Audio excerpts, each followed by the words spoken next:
Oh, wonderful. I want to ask everybody, can you see the screen? Can you see presentation? Yes. Yes, we do, yeah. Very, very good. All right. Welcome to my class again. Thank you so much to all of you to be here. Today, I will share with you something that I know about porcelain painting, and I'm looking forward to see the result of what you will do after this. So please, if you have a chance, friend me on a Facebook and share me your artwork, what you accomplished at the end of this class. Today, I will tell you a little bit about what we're gonna do, how we're gonna do it, and also I wanna share with you how we're gonna technically doing it. You will see step-by-step presentation, very close up on a screen. And I hope you see that very good right now. It's gonna be some comments. You also will be able to ask me questions after I go through whole presentation. You see the cat. You can make your own composition. We talk about details. You also start with a little bit process of meeting me, who I am, so you know a little bit what I'm doing and what kind of questions you can ask me. I paint for 30 years. I was classically trained in porcelain painting for many years. Now I paint for 30 years. I paint on canvas, I do oil, and I also paint on porcelain. This is two mediums, so it's very, very comfortable and familiar with me. The painting behind me, you see, that's canvas on oil. Paintings you see here on presentation, it's partially on porcelain and partially on oil. Wherever I'm doing on canvas, I also teach and paint on porcelain, and opposite.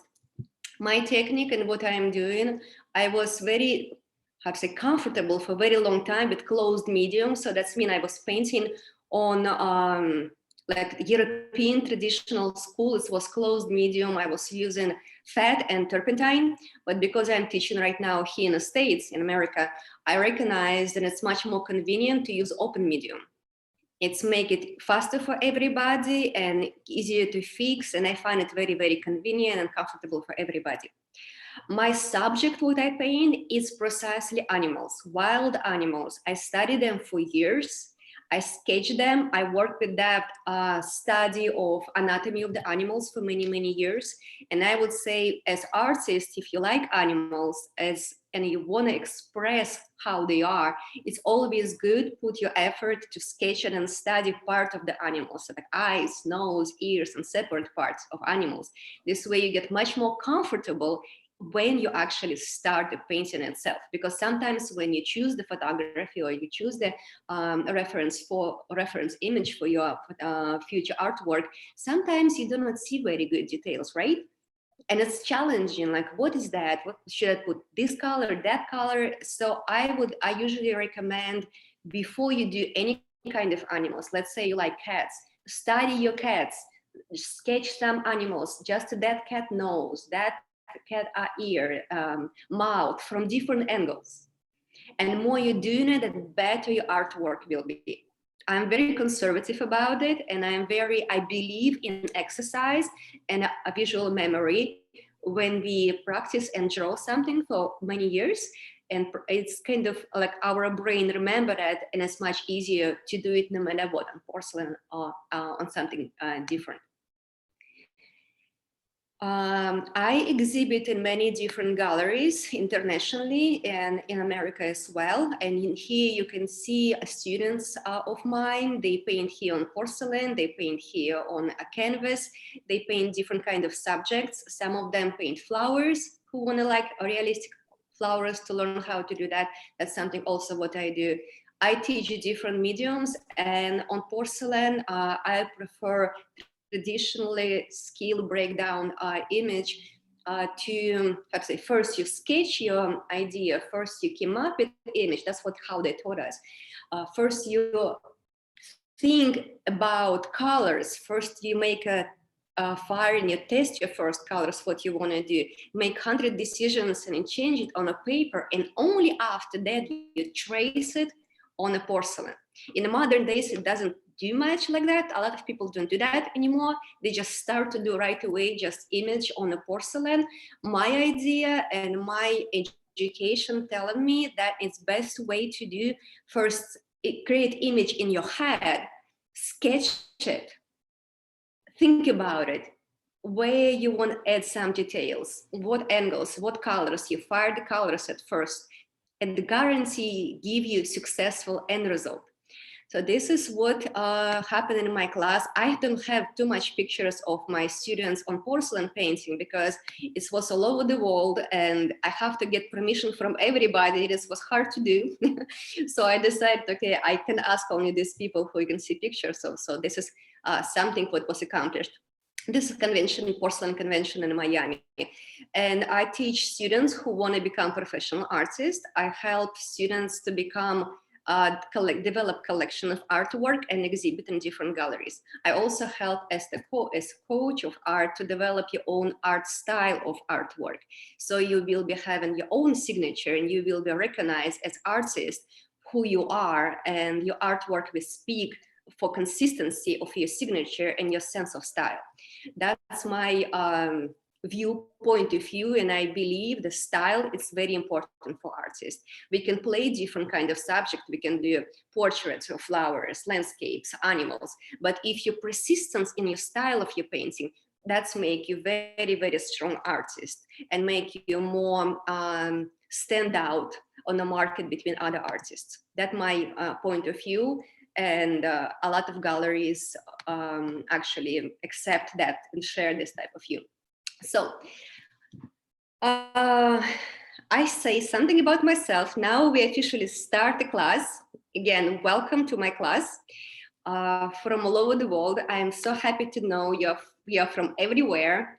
And I have an accent in English, and I think it's don't take a barrier to understand each other. And I'm very happy to know then you will be able to ask me any questions of this after this presentation. Okay? Okay, let's start it. First, what I want us to start from is to share with you my plan with you for today, what we're gonna do. First, I will share with you again, and we're gonna walk through the art supply, what you need to have for today. After that, I will break down everything, what we do in first fire, second fire, and a third fire.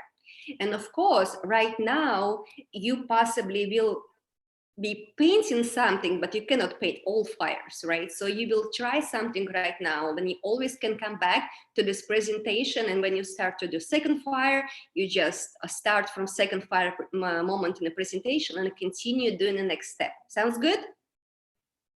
Make a sense? Yes? Yes. Okay, Yes. yeah, thank you. And Yes. so this particular painting, what we're doing, I have that here in front of me. It's my third fire here, what I have in front of me.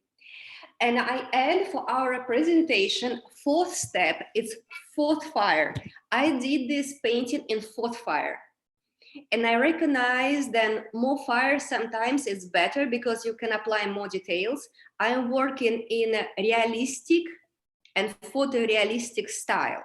And when I do extra fire, I can add extra fine details because I want my kitty cats and my animals look very, very realistic. So I don't mind to develop more fires. And I don't think it's critical. It's my professional point of view. I don't think it's not critical to have a very limited amount of fires. You can do as much as you feel comfortable and you develop your smart way, develop your layers. Sounds good? Yes? Yeah. All right, so let's move on. After we know what we're doing, I will walk with you right now with supply we need to have for this piece.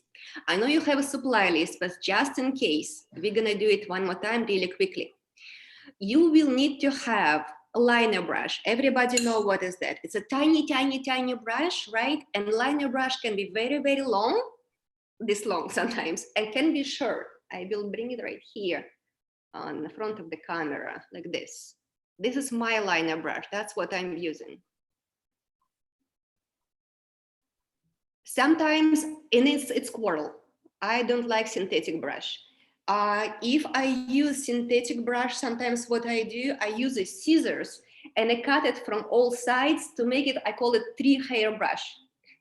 This way you can see much better when you need to do details. You have better guarantee your line will be very, very fine. So if you cannot find nice liner brush, you just use a scissors and like chim, chim, chim, chim, chim for all sides, and it's going to be your 5 or 3-hair brush, which work perfectly fine. Or if you have your old brush, you use it for a long time, that's also what you can do. It's practical.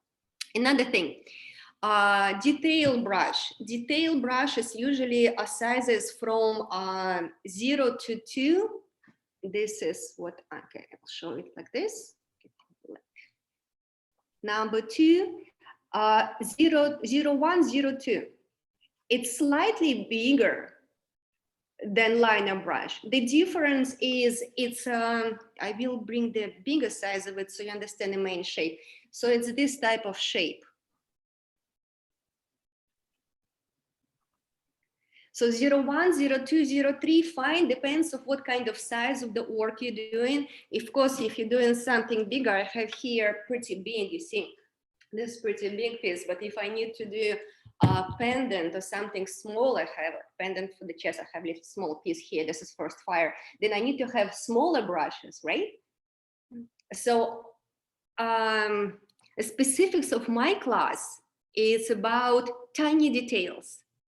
And sometimes you need a magnifying glass, it's okay.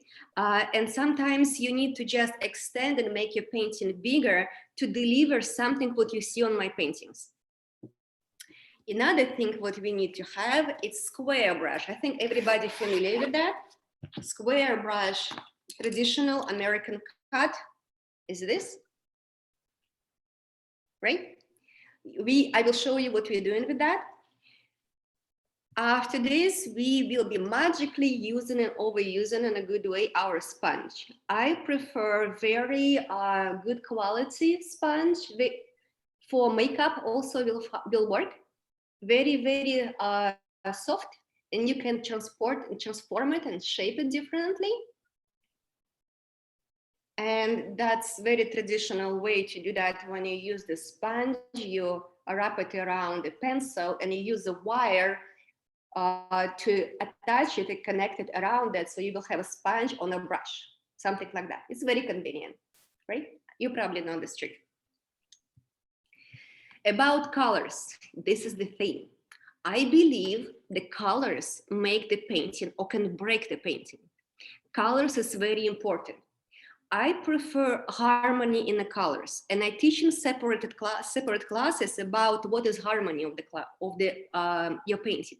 Harmony will make impression of your painting. You can be very awesome with your technique, and you can be very skilled with your technique.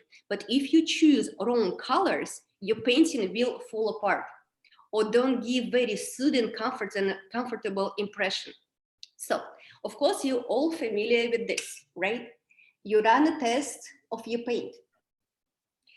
And I recommend, before you make any decisions about what colors you will take, study basic knowledge about colors. If you don't know that, just you can take a class with me about it.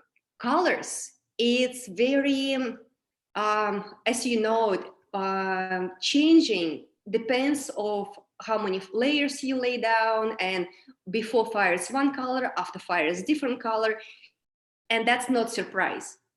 So when you paint, and a lot of porcelain artists know that when you apply it on porcelain, it's will be one, and you like it before fire, you may hate it after you fire that, and opposite. I recommend all of my students all the time, first fire and a test fire your colors you have.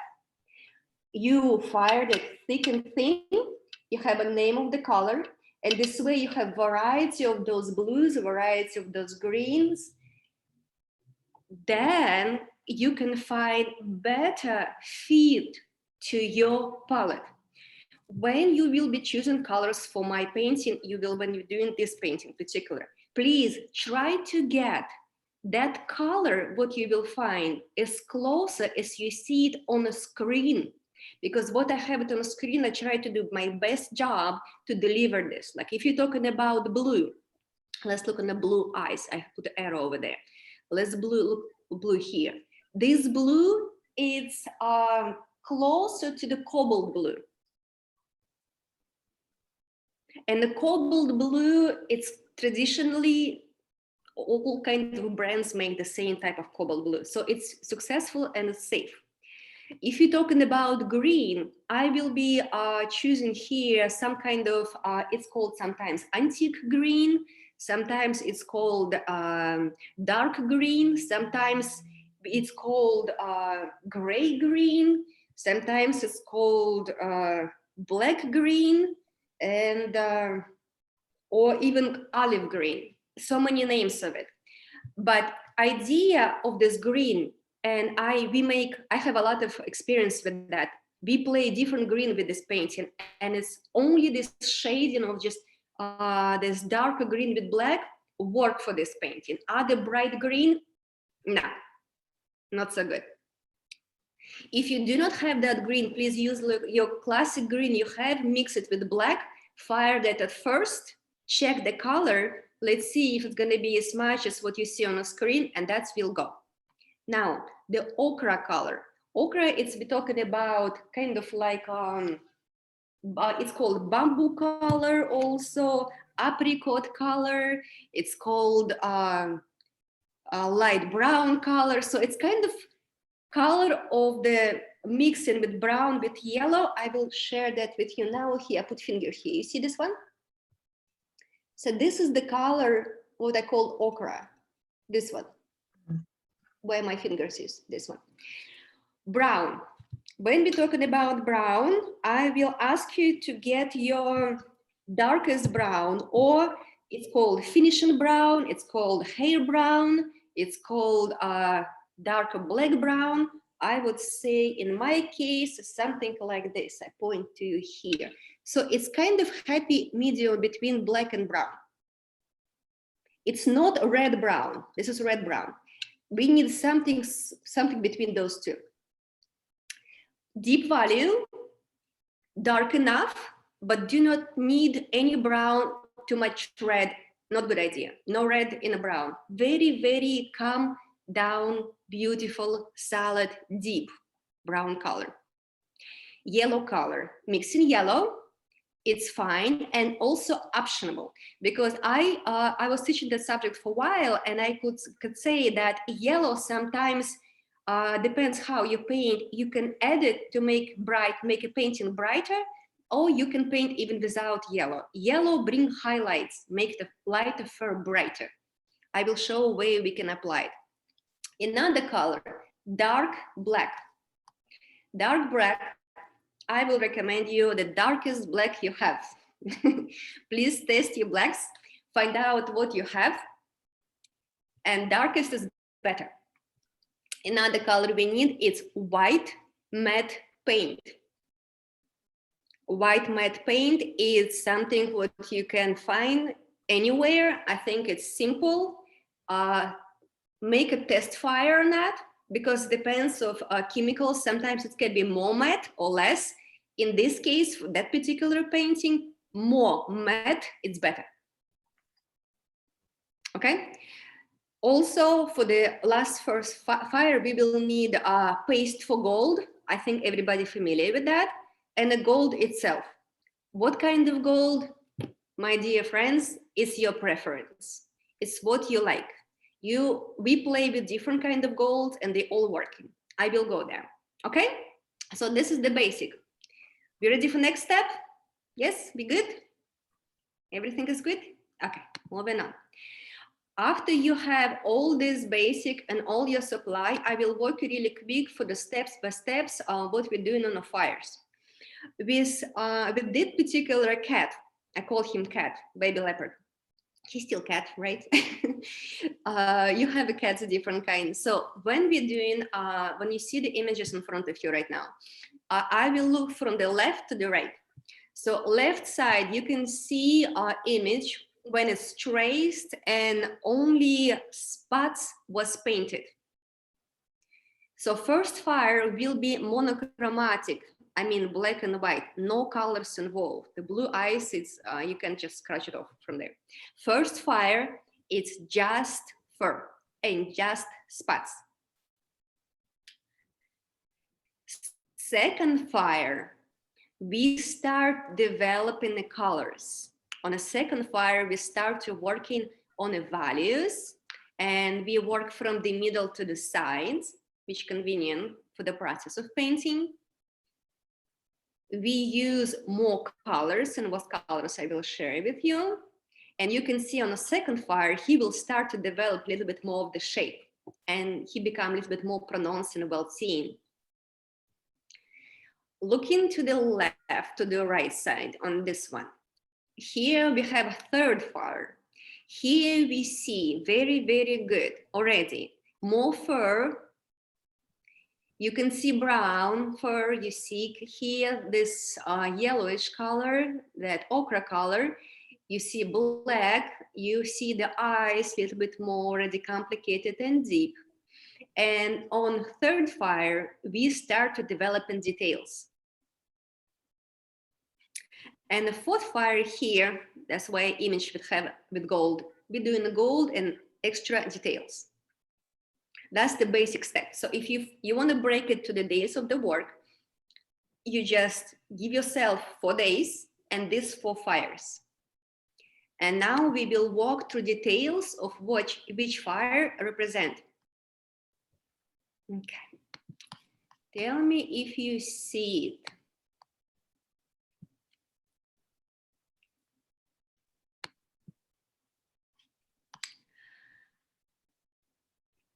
On the very left corner, you see just tracing on porcelain. When you will be tracing your image, you can glance to this one and see what exactly to trace and what not to trace. Your tracing for first fire, it's your guidance for your first spots and the direction of the fur. Exclamation point here, because directions of the fur is something important to study. Wherever animal you paint, I recommend sometimes take pictures and write arrows down on the pictures to see what direction fur is going. And if you ignore that direction of the fur, your animal will look flat, or this will be different animal compared to what you're painting, right?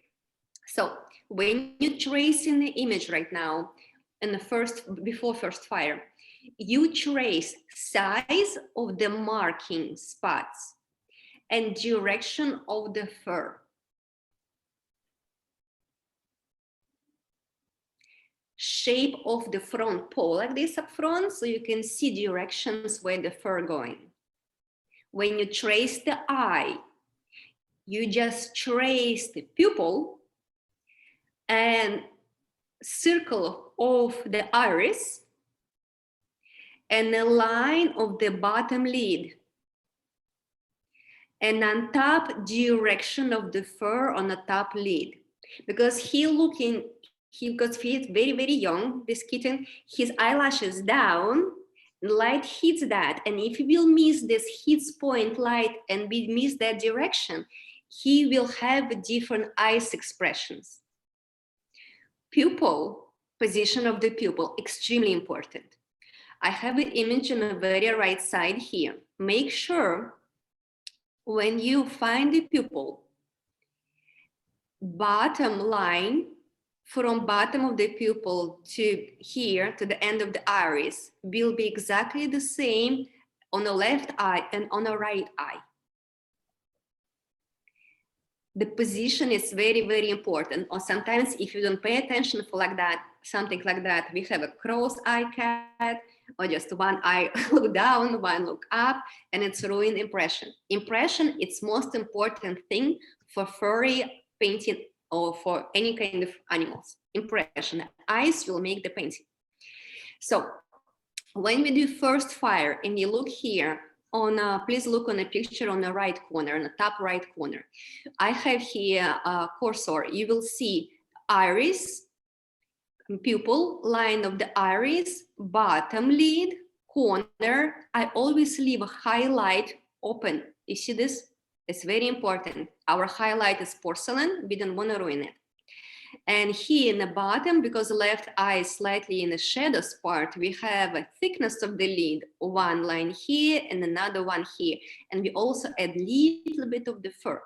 As you noticed, I don't have a line here. This is tracing. Why I don't have it? Because if you look on the original image, light coming from the right side, here I will have a different color, not black, to make it work. That's why I trace it, but I ignore it for now. I need to use it to deliver symmetry between this distance and this distance. In my class, everything it's about details and attention to details. And please take your time. Now, let's talk about fur. Now, please look in the middle. When you see that first stroke, what I was doing, I was using detail brush, this brush, right? Or liner brush. And I was playing with this type of stroke. Can you see it? I recommend you exercise it before you start to apply it on porcelain. Very nice touch, very light touch. I use just black paint, still running. And try to express different shape and different length, shorter or longer.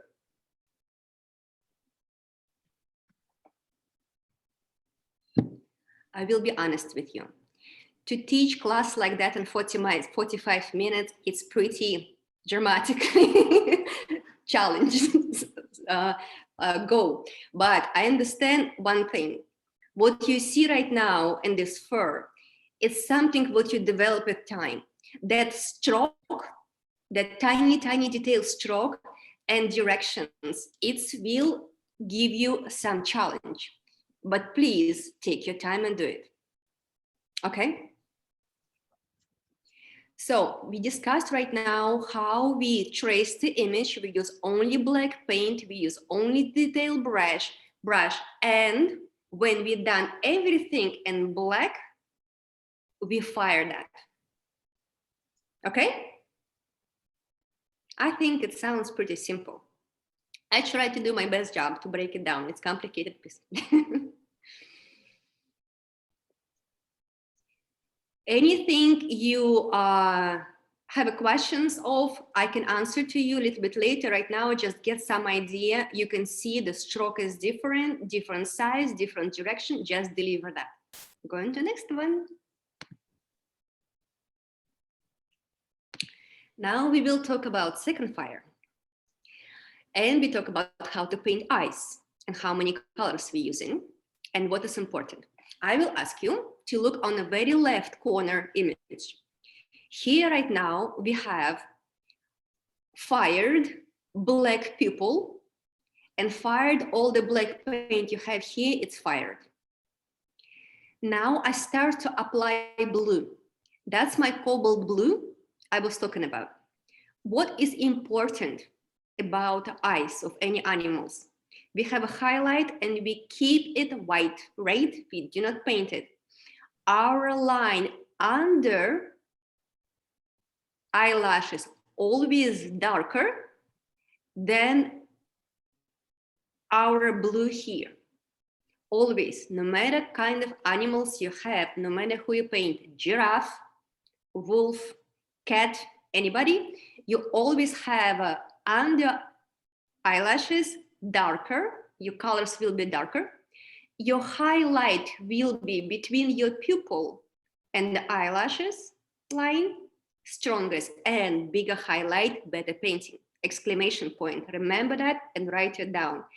Bigger highlight on the eye, pretty painting, successful painting. Okay? So when we paint the eye here, what is important? Next step for us. If you notice this line going straight from the middle of the pupils, different sides, all directions, right? We're going all directions. Here you can see my stroke very good here as well. So our line gonna go from the center to the side. From the center to the side. And when actually these pretty kittens little, they have blue and gray eyes. When they're growing up, they become gray and brown. So when they're young, they have a bright blue color. It's only one color here. And the bottom here, bottom line, you see this little curve line? Please look on cursive. 1, 2, 3, curve. It's kind of shaped like a mountain. Can you see that? This line, right? So that little tiny elements in the eye will make eye of the animal very, very realistic. Do not avoid it. When you have pictures of different cats' eyes, you will see some of them have that pronounced, some of them not. That line, but this exists. So you can always edit and make your pretty painting better. Most important thing, and I make a big statement about that, please make sure the top of the eye and the bottom will be having very twice difference in a tone, darker, lighter, darker here, lighter here. And wherever it's stake, if it's gonna make it more fire, please keep it up and do not change it. Please look on the center picture in the middle here. You see darker here, lighter here. Very, very important. That's about eyes. About nose, you can see on the first fire what we did before, it was just black, right? Just break shape, pretty much outlines and some little bit of texture. Here on the second fire, we just use a pretty much a regular brush, flatten it up like this, and use a blue color and just go over this like this. Just pretty much covering it because we have a lot of texture from the previous fire. And nose of this cat in a cast shadow, so we don't see much of the texture anyway. Our highlight we want to see and leave is this area here and this area here. And I keep it lighter. When we're done with eyes and the nose, our next step, we will start to develop in shape and form, and we're working from left side. Why? Because on this image, light coming from the top, I can show you that here also. Can I see? Okay, light coming from this area. So we have this one lighter and this one in the shadow, right? So we develop our values from this side to the top. We will be using brown colors. We will be using green colors. And only those two for the cat. And the green gonna be for background. What we doing for cat, it will be so simple. You will be happy about this moment. You just use a square brush and the area where you see darker blue here, you just apply it where it should be. And after that, you use a sponge and make it softer. Simple and comfortable. And you deliver a very, very nice transition from dark to light. Here on the left side, you can see I did the same thing with brown, right? And a little bit with ochre. You can see it here and there. First, I apply with this big brush, the area where I want it, and use a sponge and break it down. And you can use this image as map where to do that, what area to do that. When you look on the image here, it seems to be like it's one more colors here. It's like a brown fur. And you can ask me, what is that? And I will lead you to the right corner top. You see these brush strokes? When I have a brown and black combination, very, very simple way to do something like that is when you, after first fire, you will learn that. On a second fire, you easy can mix brown and black on a brush and go with the same technique with your brush strokes like this, the small brush, to break it down and develop in the stripes. And yes, on an ear here, you already have some brown and black. You have some brown and black. Let me tell you something. I sometimes paint on wet on wet. It's when I sponge it wet, I didn't fire it, and I make a brush stroke on top of it without firing it, because I was doing it for many years. But if you're shy about it, make extra fire. If you're not so sure, if I can, my sponge, I want to make sure it's happy and settled. I fired it first, and after that, I'm doing it for details. You can do this step on the right corner here, that I show you. For the third fire, it's also fine. I just recommend you to get comfortable with this first stroke first, and play and play and play. Here you can learn an important thing. Can be darker, can be lighter and smoother, shorter, and always leave a porcelain between so it's look like highlight. You know, with experience of teaching, I can tell you one thing. Many artists put different type of pressure on a brush. Somebody have a heavy hand, somebody have a light hand, and depends how your muscles work on your fingers. It will be, your brush stroke will be darker or lighter. And that's unique about each one of you. You will develop your own style of applying this stroke, and you will have your own challenge on the way, because you will need to have a shorter stroke, longer. For somebody it will be easy short, for somebody it will be easy long. And you just exercise, and you will get better. The idea about this stroke is your little muscles in your hand, right? They need to control your stroke to make it very, very, very, very detailed and very steady. So if it's not gonna happen right away, so smoothly and easily, don't worry, just practice these muscles on your fingers, on your hands, okay? All right, that was our second fire. What we was doing with the green here, I need to tell you. I will say this. If you look in here, you can see green here. This is my green. This is my second fire green.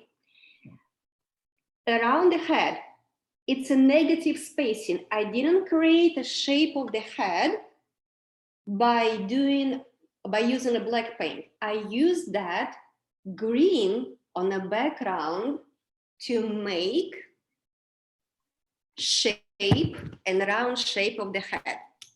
Why I did it? Because I know light coming from the top. Please look on the cursor right now here. You see my arrows. I'm lining this area where my green background separate head, but line do not exist, right? It's developed only because I have a green on background. So that's negative spacing give us shape of the head. All right, let's move on.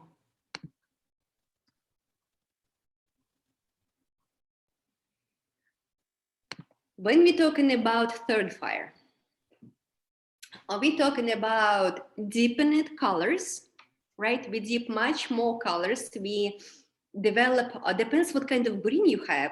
After first fire, your green can be, when you sponge it, you know, sometimes becomes softer and lighter. Sometimes it's fired out, it's okay. Just make one more fire and get deeper green, right? Make sure your green, it's very solid and very good and very strong. Also, the map of where you're using this green, it's very personal. You can use it, you can move it a little bit to the left, a little bit more to the right, but make sure you leave those spots. You see the spots I show you on the screen? Those spots express the light from behind, going through them, kind of green tree or something, right? And we want to keep it up. That helps us to express three-dimensional and a depth and give us air in a painting. So when you're working, with your own design, make sure you have those areas. Right here, I have more blue, a little bit more blue you can see here, a little bit more green here, but I leave those spots. You can use my marking of where I left the spots bigger or smaller and light, or you can create your own, but make sure behind head, we have a darker to develop shape of the head so we can see him better. That will be important. About tree, we will talk about a little bit later. Now I want to talk about fur. What we're doing with fur on a third fire. We can create a little bit more darker details if you want to make him a little bit darker. Same stroke, same idea. And you can see here on the picture on the right side, you can see how darker that black become, right? In some areas, I make it darker, some areas I make it lighter. You can see here ochre already. This blue, what is that? It's actually a sponge with blue. It's not a stroke, it's a sponge. I sponge it all around here. And you can see on the pole here, you see blue here. I was sponging it. So I have a nice fur already done.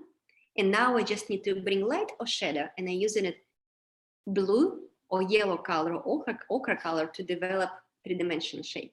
Light, it's warm. Shadow, it's cold. Cold and blue.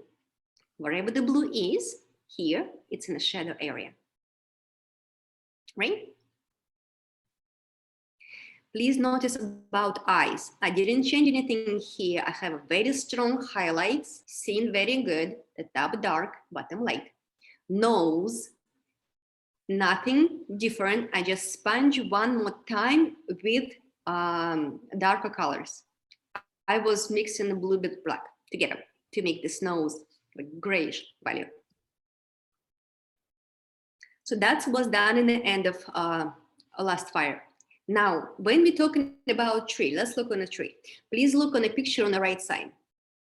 I recommend you to just do research about tree and learn how the old tree branches look like. This one particular, I try to express a very old one. Rusty, no bark over that, very, very old one. So I have those lines, the crack of the lines. What's important about that? Try to copy the tree you find and you like. And here, texture, I use for the texture, I use very, very tiny, tiny, tiny, tiny end of this, my 3 hairbrush, this one, to develop these little lines. The key for successful painting in a tree, no symmetry.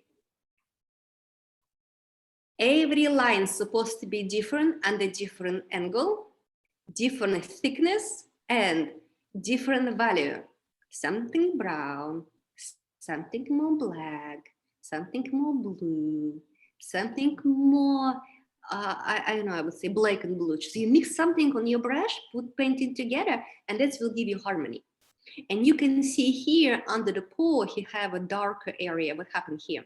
I put sponge. I make it darker with brush, with my square brush like this, right? I applied under the paw, and I use a sponge, and that's important to get here this darkness, right? All this here. And this area, we want to keep it light. Why? Because if you're looking on a picture here, we need a separation from the tree in a kitty cat. And if we will make this area dark, it all will be blend together. This part of the cat, it's in the shadow part, in the shadow area. And we want to make sure it feels like a cat behind the tree. To make that happen, we want to bring some light here. It's not totally light, but this contrast between darker background here and lighter here is going to be important to make three-dimensional result. As well as here, when you do the paw, you have lighter here and a darker cast shadow from his paw on a tree. If we will lose this remarkable darkness over there, it will be flat. Please make sure you have plenty of darkness in the bottom. All right. Next step, please look on the left side where I have my arrow on the screen. I'm talking about paste for gold. Paste for gold, you mix it based with water or whatever paste you have. You can maybe already pre-mixed before with something. I recommend based on water, very, very simple one.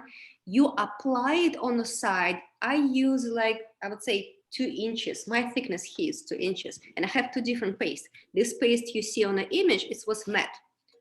I have here one paste on photography. This is glossy. You see that? It have no gold yet. It's have a different effect. I did it on purpose so you can look variety of it. On the image on the screen, it's matte paste. Here, it's shiny paste. You can choose either or, what you prefer and what kind of effect you want. What I recommend when you apply it, it's very simple. You just use a palette knife, apply it on a surface on a porcelain, and I like this, like make it look like imitation of the tree trunk. So what I'm doing it when I apply on it, I'm flattening it like this and I raise it up like this with palette knife. And I can use bigger palette knife or small palette knife. So it's like I'm flattening up and I raise it like this. I also can create design. Some of my students did different design. They make a paw print over there. Scratch it off, make a paw print. Some of my students did actually tree out of this.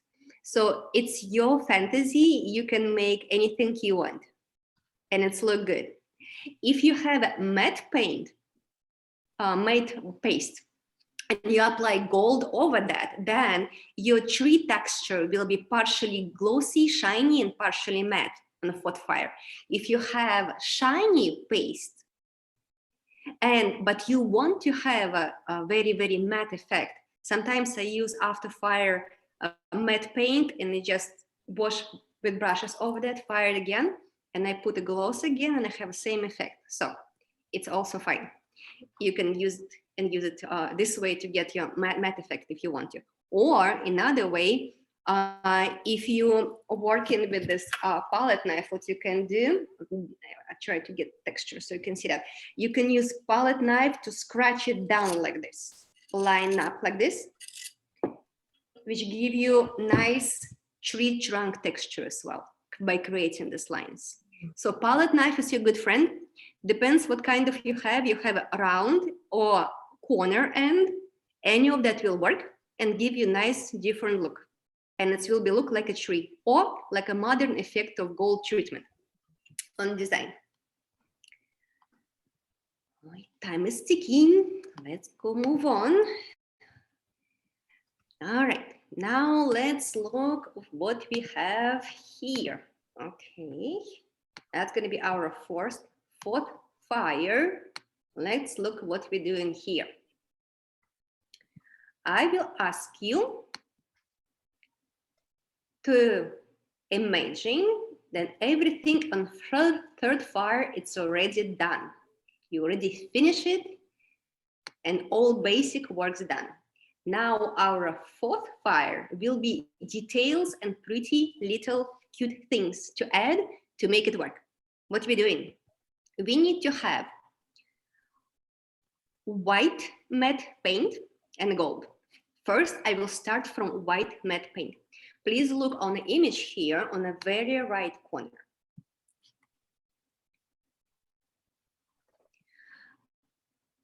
I will ask you to look on the whiskers right now. Those whiskers was done with white matte paint.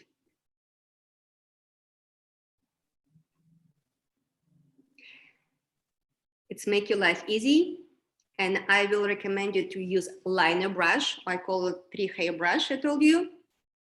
Exercise that first somewhere. Make your hands steady and you make this line, right? It's challenge, but you can do it. I know you can do it.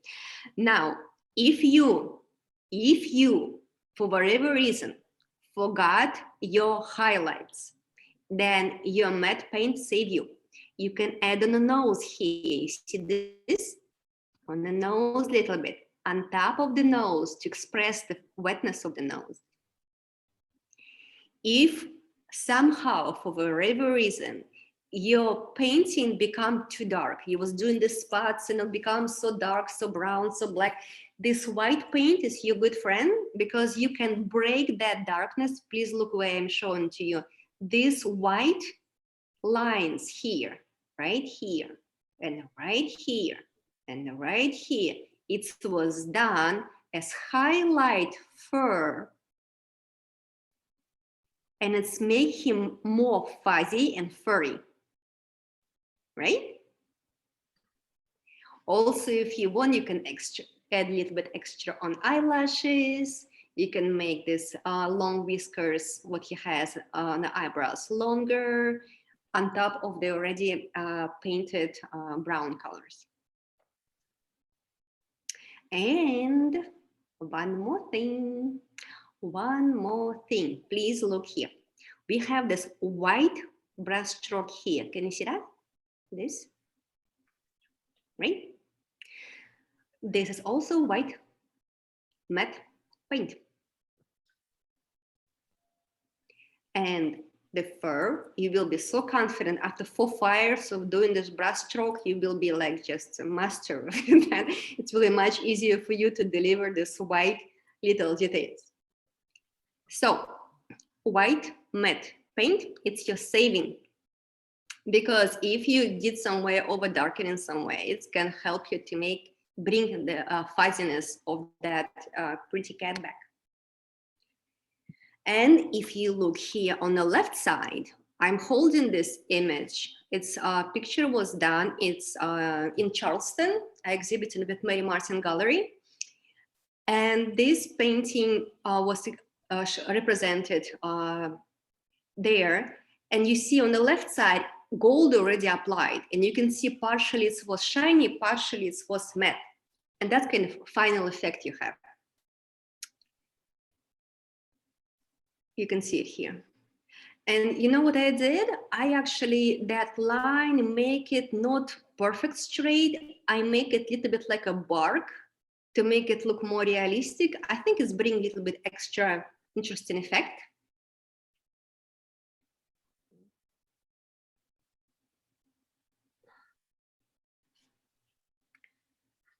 All right. I would say you have every single step down. And I want to tell you, if you make this work, please, I will ask you, share it with me on Facebook. I really want to see it. I will ask you right now also to take a time and ask me questions if you have any. It was a wonderful presentation. Thank you.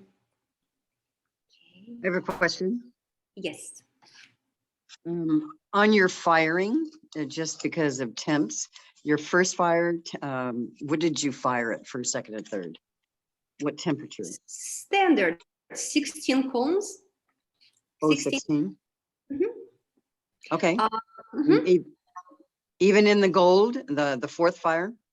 Depends what kind of gold you use. You use your temperature for your gold. Usually 17, you use 18? It varies. Yes, yes. So the liquid bright gold, I would do the 17 or 6 or 17 or 18. 18? Okay. Lighter temperature, because we're talking Okay. about with different countries right now. measurements, Fahrenheit, Celsius, it's so hard to say. So I don't know, when you ask the questions, most important to understand that fire, gold, fire, lighter temperature, there's less temperature. Great, thank And you. you can go to technical details with your buyers where you buy gold from. Okay, And a matte paint will stick also if you fire matte paint and a gold in the same time. okay, It will work. It will be matte and deliver the job. perfect. Oh, exciting. Thank you. So how you feel about this presentation, ladies? Fabulous. You did excellent. You detailed, you had a flow, just wonderful steps. I learned a lot. Very good. Excellent. Most excellent. Thank you. Anybody? Hi, thank you very much for the presentation. I have a question. When you apply the background, do you use the red resist at all? You know, to prevent the color from red resist. You know, the red. I don't. Why I don't use it? Because in this particular image, to deliver that softness touch, I don't need a sharp separation. My painting, a signature of my painting is very soft connections of colors. I use resist only sometimes in some paintings I can show you in the future, but in this case, to get this softness here, soft connections here, I prefer do not use it. But thank you for asking us what's important question. Thank you. Thank you. Love the matte white. I haven't painted for very long, but I didn't know how to do whiskers that looked like whiskers other than to wipe them out. And you can't wipe them out after 3 or 4 firing. Yeah. So the white matte, and I have it. I just never thought about using it. So that's great. Thank you. Thank you, Ruth. Oh, I'm glad. Fantastic. New rediscovery. Yeah. Oh, the Yeah. whole class was great. Thank you. Thank you. Thank you so much. I appreciate for your focus and attention to details. And I really feel like you really want to make it happen. You really want to make the best work possible. Thank you. I would have painted Thank 40 years you. ago. Okay, come on. Any more questions, my dear colleagues and friends? You have a blessed life. Thank you. Thank you. I hope to see Asya, you. Asya will be at the convention on Tybee in September, and we will have 4, well, actually, we have 6 demonstration tables that will be going on constantly throughout the convention. And Asya will be presenting a live demonstration there at the convention on Tybee. And if you haven't signed up, we hope that you will pull up a form and sign up and attend. There's no charge for demonstrations. There's no charge to go into the convention. So if you can only make the convention, come see us in Tybee Island and we'll have a grand time. Again, Asya, thank you very much for your wonderful presentation. Thank Thank you. you Thank very you. much. Thank you. Thank you. If we have no more questions, then we can say, oh, I'm sorry. Does anybody want to say something?